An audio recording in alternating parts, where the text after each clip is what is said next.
Hi, Deb, my dear, dear, dear friend. I'm making this with lots of love and also some sadness because you are retiring, but at the same time, I'm really happy for you. But I'm going to miss you terribly. But I thought, let me have some fun, create this video for you to bring back some good memories we've had together. So, first, it takes me back to several years ago, maybe 10 years ago, when we team taught. And I remember how I did not want to be in the class when you taught the students how to calculate dosage, but you forced me to sit there, and my students were doing much better than me.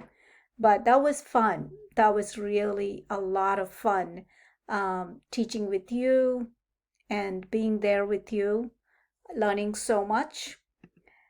And of course, then we had this CDCP relationship.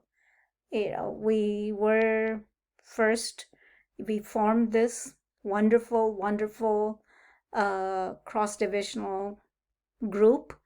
And then you, me, and Amy became the CDCP Queens, as I would like to call ourselves. And we had so much fun laughing, chatting, and doing the good work we did.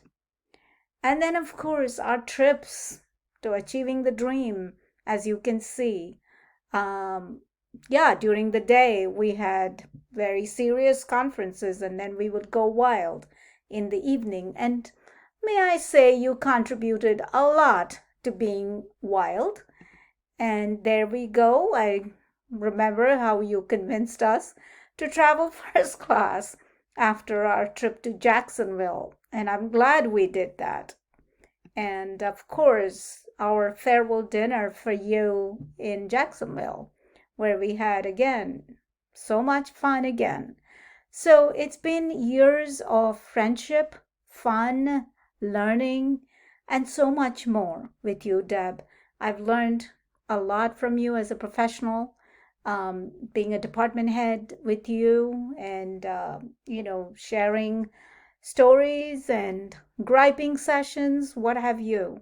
But every one of them has been enjoyable, and I'm sure we will keep in touch for the years to come. But here's wishing you a wonderful retirement. Um, it's not a farewell, my friend. It's just saying bye to you, being in CCP. But I'm not saying bye to our friendship. We will be friends forever. Love you so much.